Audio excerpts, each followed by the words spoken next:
天师丙午带领鬼怪化回人形，诚心皈依的弟子来到一处山涧，此地简朴清幽，几间草庐，一座年代久远的石丹炉。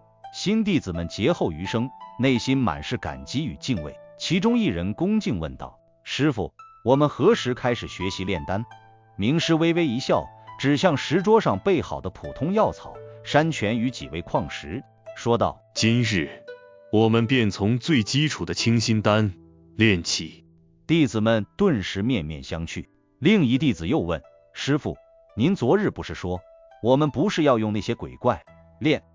话未说完，天师丙午收起温和脸色，目光如电，一片正色，扫过众弟子，沉声说：昨日之语是为测试尔等道心，也是给那2位道友留存一丝颜面。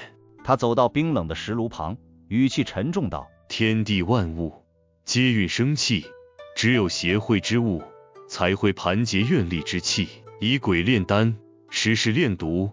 此丹服之，虽能功力神通大增，却是食人心智，腐人经脉，最后徒具人形，内莫早已癫狂。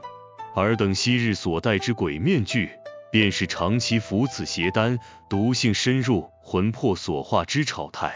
真相如同惊雷，炸得众弟子目瞪口呆，浑身发冷。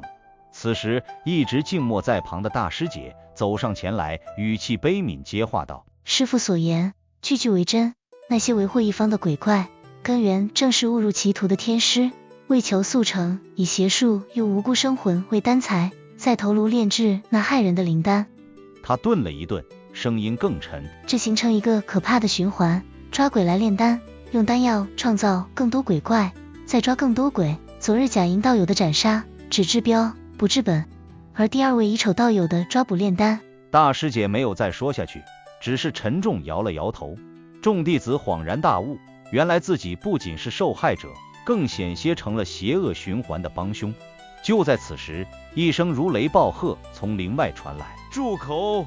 坏我好事，抢我丹材，还敢在此妖言惑众！只见天师乙丑满脸狰狞，身上煞气比昨日更盛。他指着丙午师，厉声道：断我修行之路，今日便让你尝尝我毒蛮灵丹的威力。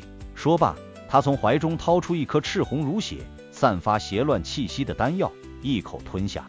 霎时，周身邪煞之气冲天而起，肌肉臂张，皮肤泛起诡异红纹，双眼血红如火，宛如人形恶鬼，狂吼着向天师丙午扑来。弟子们吓得连连后退。面对骇人攻势，名师却只是黯然叹息。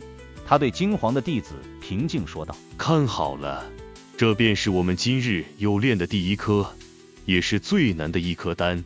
丙午没有闪躲，而是再次盘坐于地，手中那柄暗金匕首凌空划出，却非斩向对方肉身，而是虚化出一个个充满道韵的金色符文，符箓组成一道光辉结界，将狂乱的乙丑笼罩其中。丙午失声如洪钟，直击其心，毒已入骨，心魔丛生，此时不醒，更待何时？